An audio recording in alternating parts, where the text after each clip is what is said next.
Hello YouTube, Robin Hood Bricks here, and today I was going to add a lighting kit that I got sent onto my roller coaster, but for reasons I shall explain, we're not going to be doing that, and we're going to be doing a few other jobs around the area instead. Every now and then I get asked the same sort of question, which is, are you going to light your city, Robin, when you've finished it, or even just pause to light it all with the official lighting kits and so on. And I always answer in the same way, in that I think it's actually going to be a bit of an impediment to the growth of the channel, really. It's going to slow us down a great deal if I stop building things and adding things every week, so I can go back and add loads and loads of lighting to everything I've already done. Not only that, but these kits are not cheap. And when you talk about something like the roller coaster costing about £300 or $350 or thereabouts already, then it really does add up. But I did get sent one as a sort of free gift from a company that makes them, who shall remain nameless. Now, they didn't pay me for a review or anything like that. I wouldn't have accepted something like that, but it was kind of a gift, and I could give out a free code, much like I was offered that colour chart that was recently going around all of the Lego channels. I declined that one on a similar basis. I don't want to be a sort of mouthpiece for other people's products, but given it was a free lighting kit and I didn't have any responsibility to even do a review for them, I thought I would accept it, and that's what I was going to do on the video today. And it was quite intricate, really. You know, everything from the sort of small light on the control panel all the way up to here, and flashing lights all round the track would have been part of that kit and really made it shine like a Christmas tree. But on looking at all of the instructions and so on, it's kind of brought me back to my original decision. I really don't like it. There's lots of wires hanging off absolutely everything, not to mention kind of tangled in amongst all of the tracks. I mean, it kind of is weaved throughout, so they're visible and it lights up the track. And I really just don't like the look of it. I mean, it might be fine when the room is in darkness or semi-darkness and all those lights are shining, but all the rest of the time it just looks a mess. And there's loads of other wires that are kind of hidden, but really when the way they hide them is they sort of, to go say from here to here, they pull off the tiles and then wind it in amongst the studs, and then the tiles don't go back on properly. So it kind of looks like that horrible look when you've got things that haven't really been pressed down right or something like that.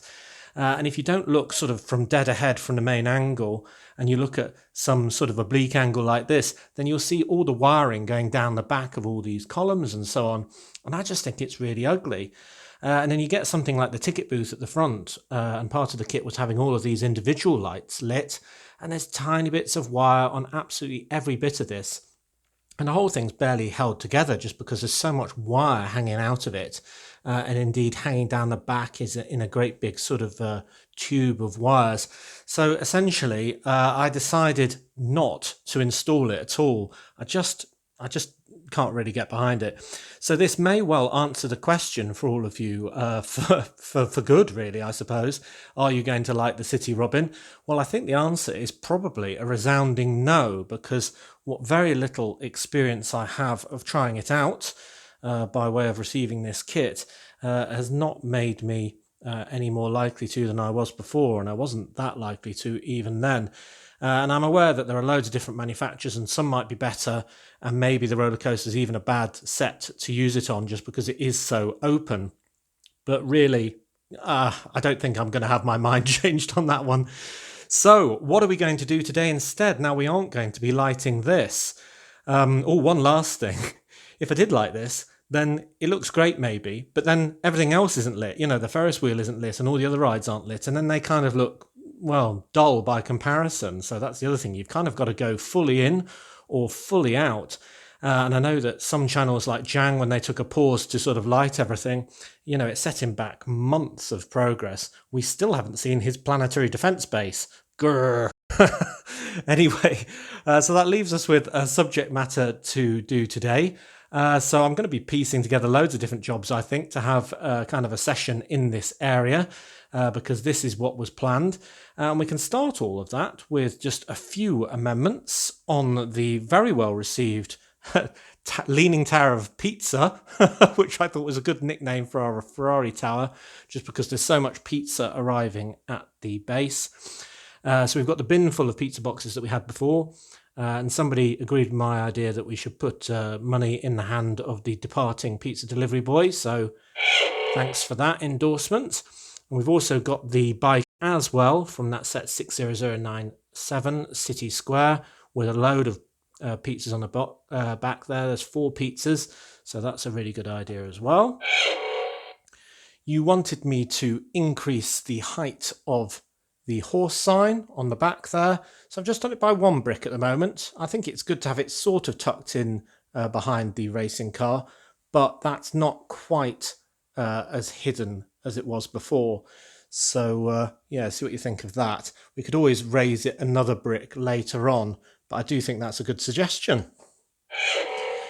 Then while we're looking at bits and bobs around here, I thought I'd do a vehicle of the week since we're working in the Lego room.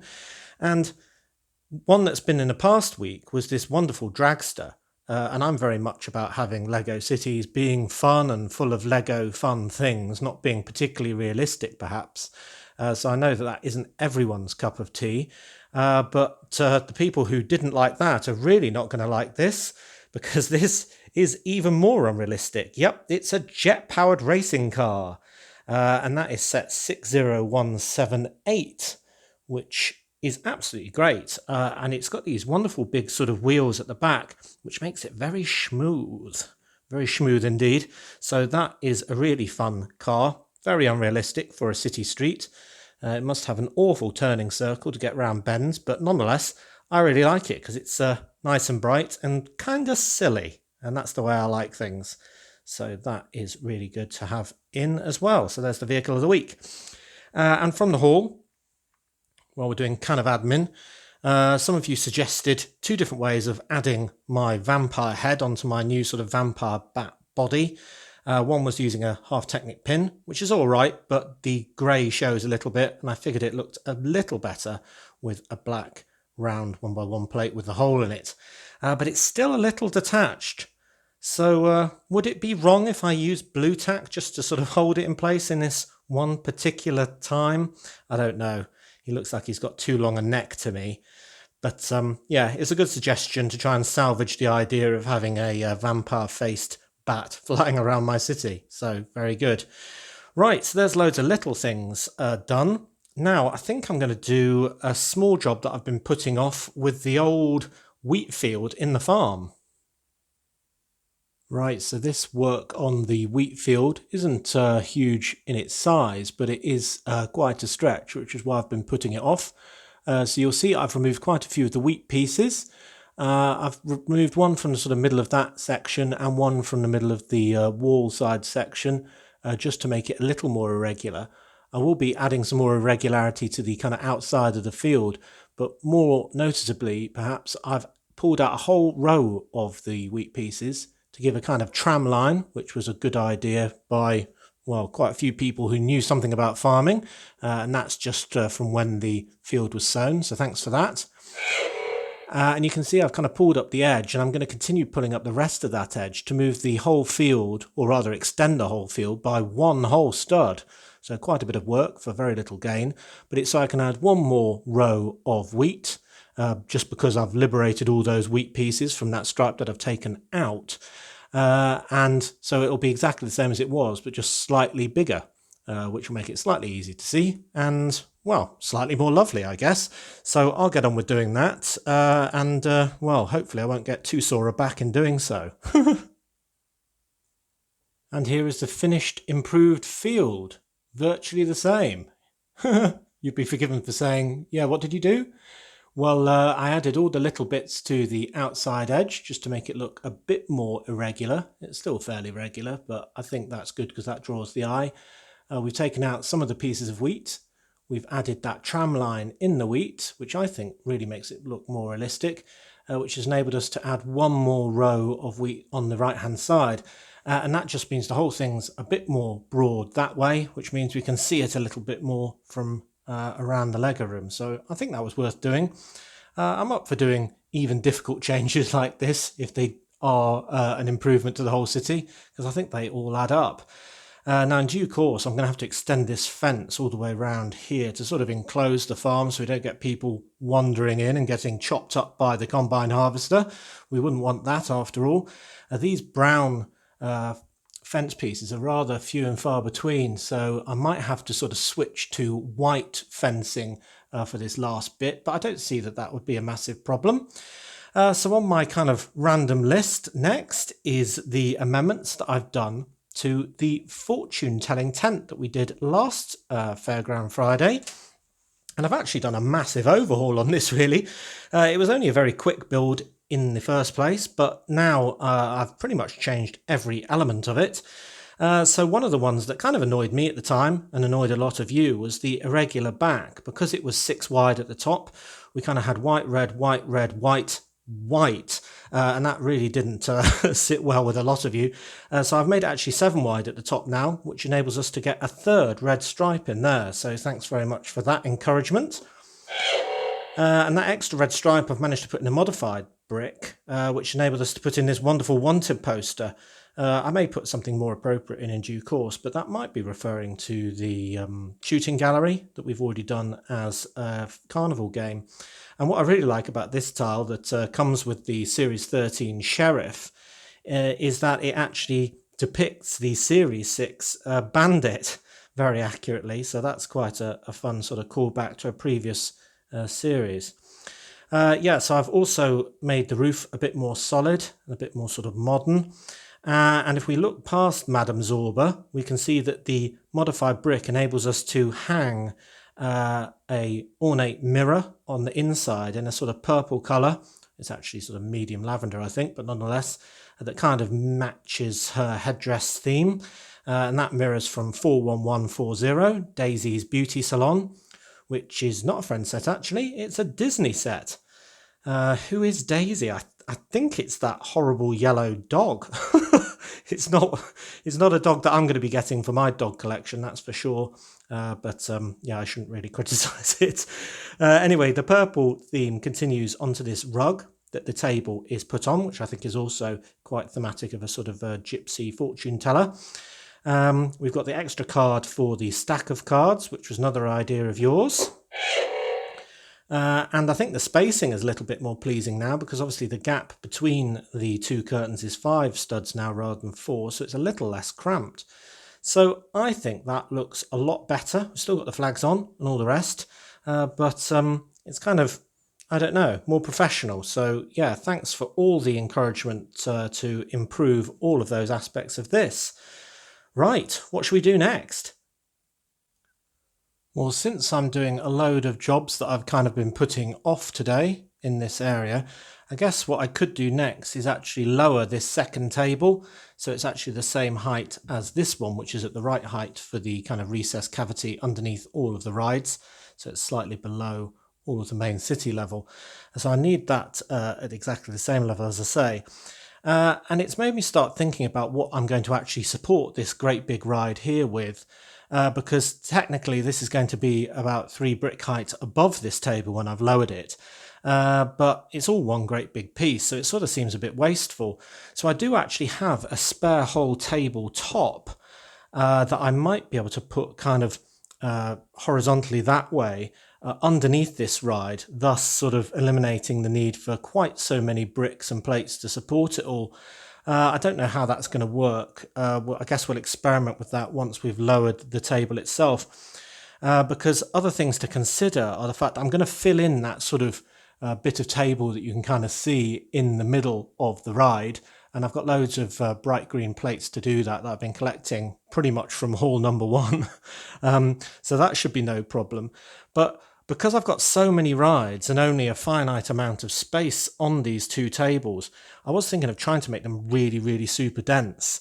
Now, the only ride that I've currently done that will fit in that space in the middle of the roller coaster is probably my vertical drop ride, the Venus Fly Drop. Now, if I'm going to put the Venus Fly Drop in the middle of that hole, will it fit? suppose it kind of could go here, this side of that bit of red track, or probably better, it could go in that sort of space over there. But if I do that, I don't know if you're going to see it at all. So that's just a plan at this point. I don't think I really need to do anything differently. It will mean that any motor that I have to power this ride, I'll probably have to have on top of the surface.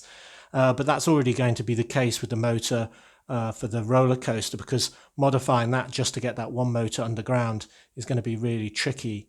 I think you'll agree. So I'll probably just disguise that motor, put something in front of it. That's the old-fashioned way, isn't it? Hiding something. So let's get on with the table.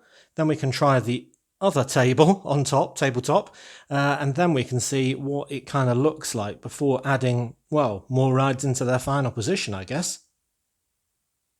Now, the majority of my IKEA tables from the Linmon range are actually held up with adjustable legs. And I don't mean the normal legs with that very small adjustable bit on the end of the toe. I mean fully telescopic adjustable. Now those legs are called Olov, O-L-O-V, and they are a bit more expensive, but they allow very precise adjustment of the height of tables. So we'd already set this one lower than the main table layer, and I've adjusted this one now so it's exactly the same height. Also says our spirit level anyway. And just to check that it's flat all the way along, I've got the same gizmo I used on the side over there, over here as well. And that means that if that's not flapping around and that's not flapping around, then I've got the right difference between the two tables. And that is basically a base plate, 3 brick height in between, and the base plate on the higher level. And if I slide that all the way along, and it's got a good connection, then basically I know I've got the height differential right. So that's really good start to the rest of this area. Now I have tried putting just a bare tabletop on top of these tabletops to act as kind of the cushion between the main layer that all these rides are going to be on and, well, mainly the roller coaster, and it's too deep. Essentially, it is a bit more deep than the 3 bricks that I want between. So I'm not going to be able to do that. So what I am going to have to do for this area underneath the roller coaster, as well as the whole rest of the area, is have base plates, then the bricks, and then the plates in this bright green colour. So that's going to use an absolute load. So I'm going to have to economise wherever I can. And one way I'm going to economise on the base plate layer is spreading them out a bit so I don't have to have them completely covering every square inch of this area. And also I'm going to use all the crossroads and things like that that I've managed to accumulate over the years that I'm not going to be using in my city. Odd colours I could use if I had them, and anything else. So I'm probably going to start at this corner just because we've got one ride in on this side already, and kind of put down some base plates and start putting up some supports and bridging kind of that first bit so we can place a ride here near the entrance.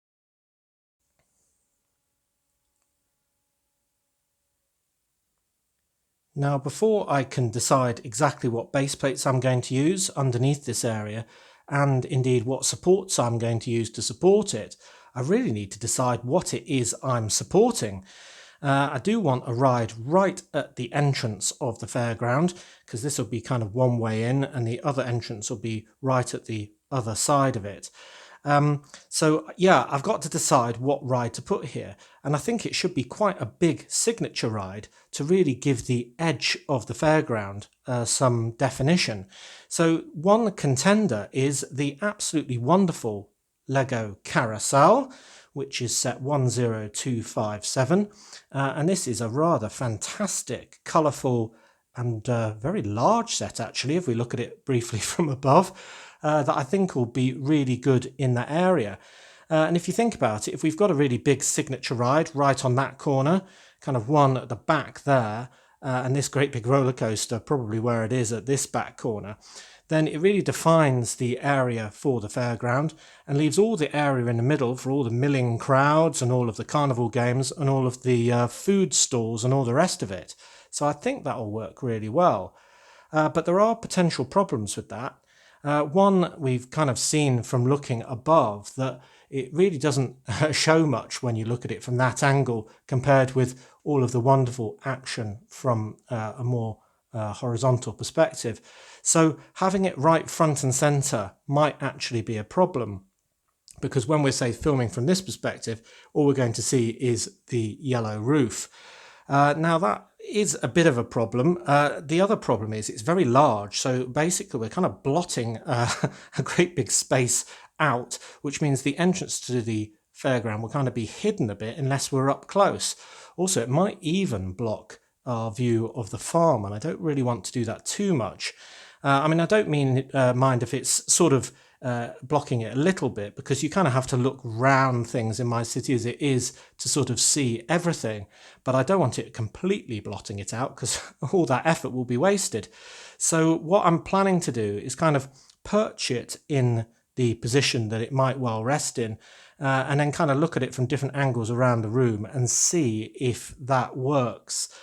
And I've already rebuilt this wall for about the third time, and put some brown sort of layer for earth to sort of represent the soil that's going to be supporting this ride. So I think we're going to have one edge of it right up to and on this wall here, the diagonal one right up to the road edge, because we really don't want to waste any space at all, and then see how much room we've got left.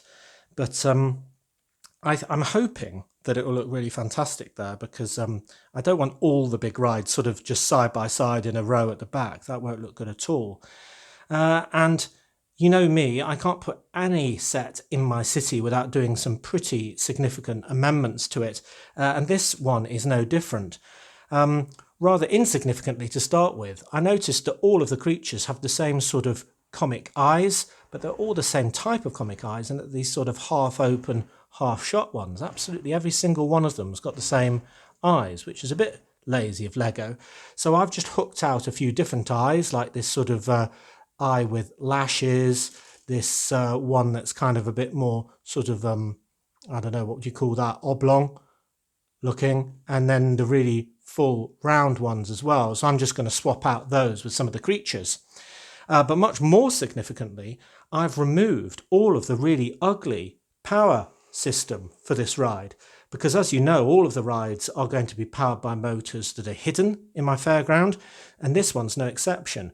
So basically, I'm going to have this powered directly from underneath there, which means that I don't need to have the horrible power setup on the outside. So you'll see that all four sides of this are completely free of any of the original build setup that had this whole great big block for a motor to be attached and a turning handle and all the rest of it.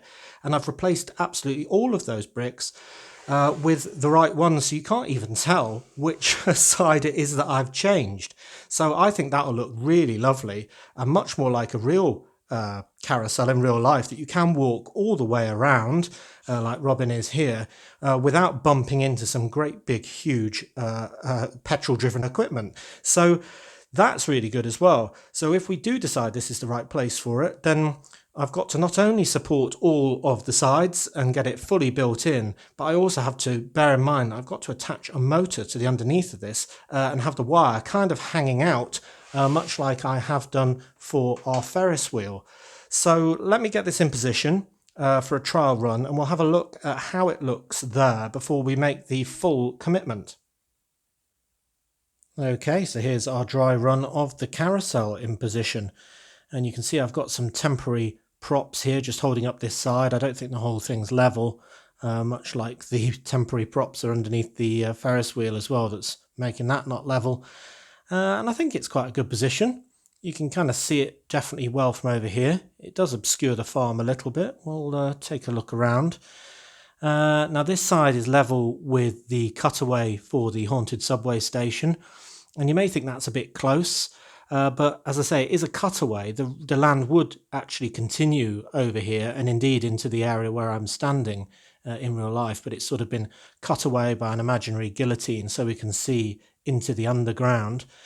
So I don't think that's a problem as such, and it makes good use of the space by allowing us to have the most room on the other side.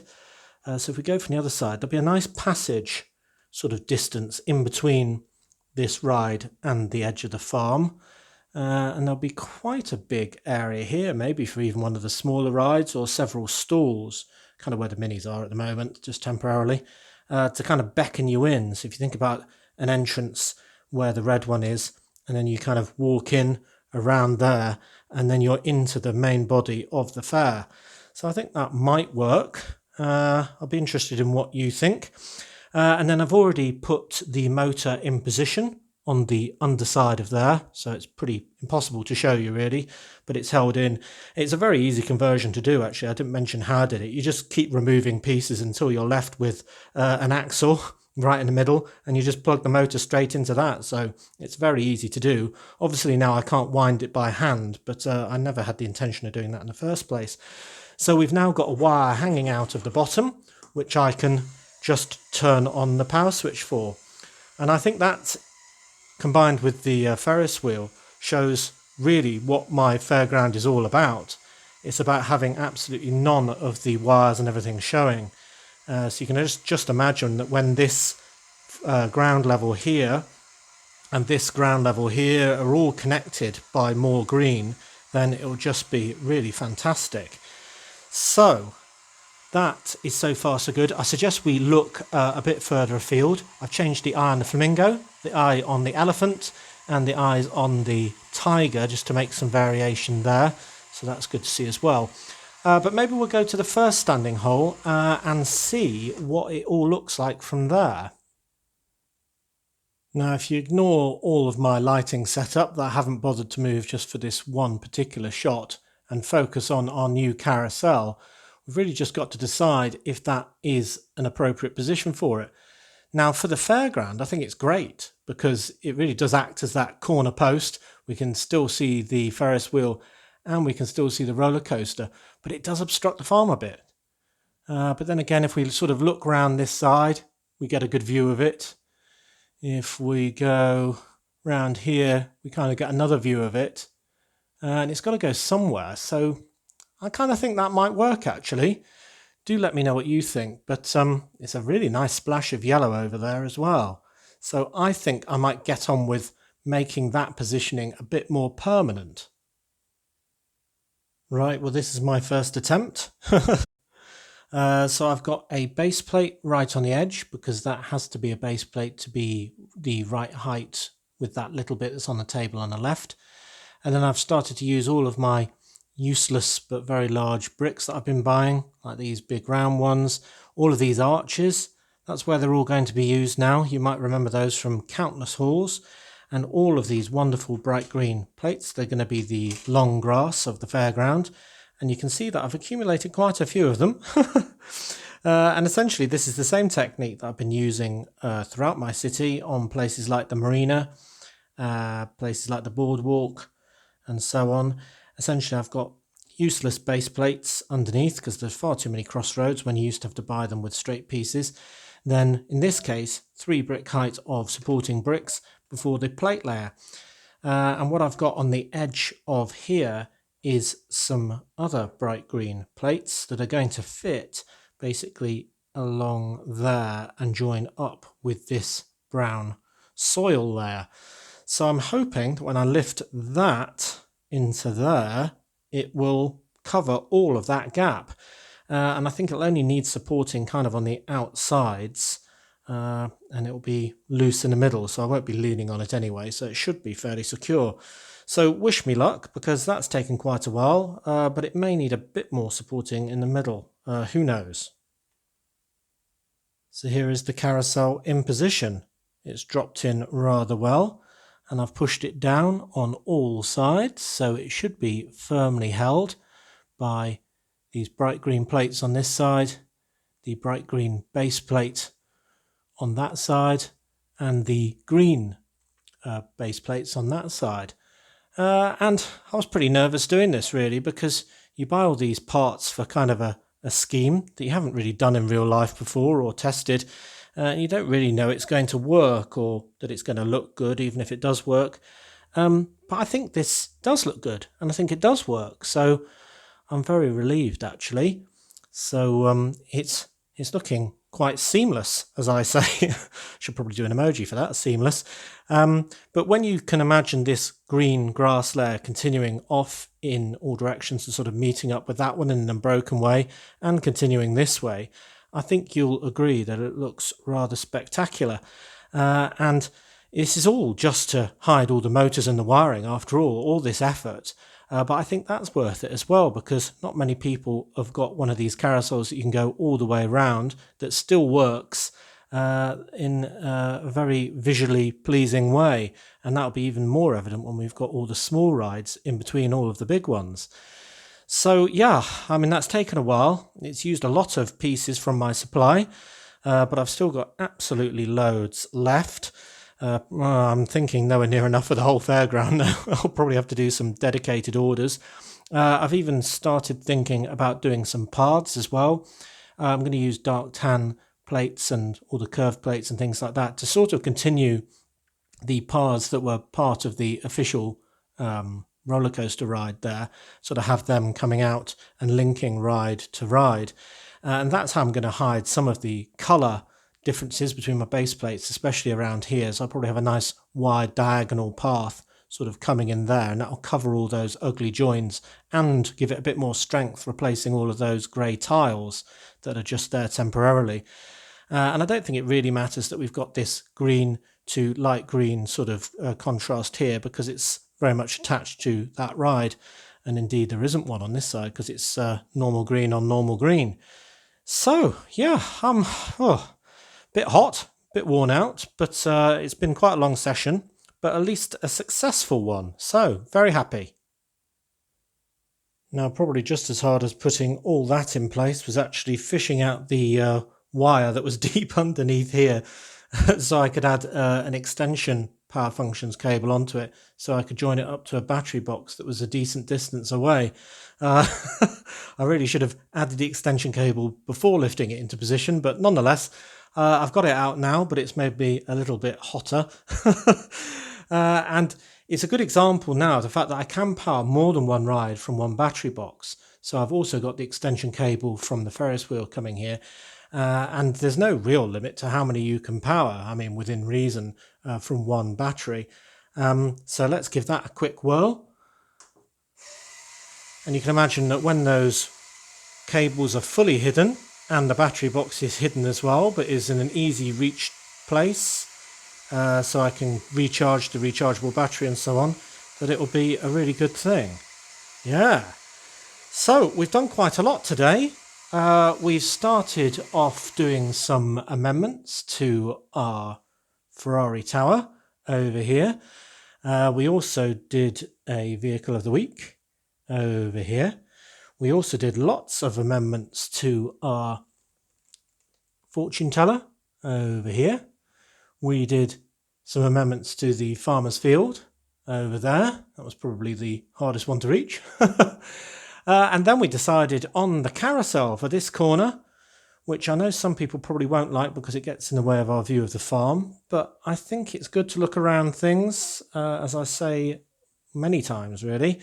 And you can now see, probably for the first time, exactly how this raised level is going to work, and maybe even be able to picture how it's going to look when it's all done.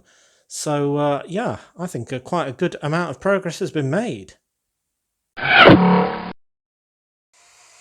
So as always, thank you very much for watching. It is appreciated.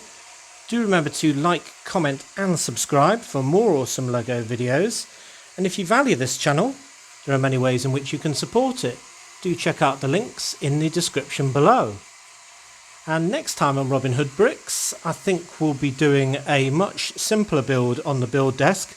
I had said that I might start the cargo area for the trains on Monday, but I don't think I will, just because it's similar structural work to this, and that'll drive me mad. So I fancy a break. I think you'll give me that. And then the haul, and then we'll be back here to do some more fairground stuff next Friday. Awesome. See you then.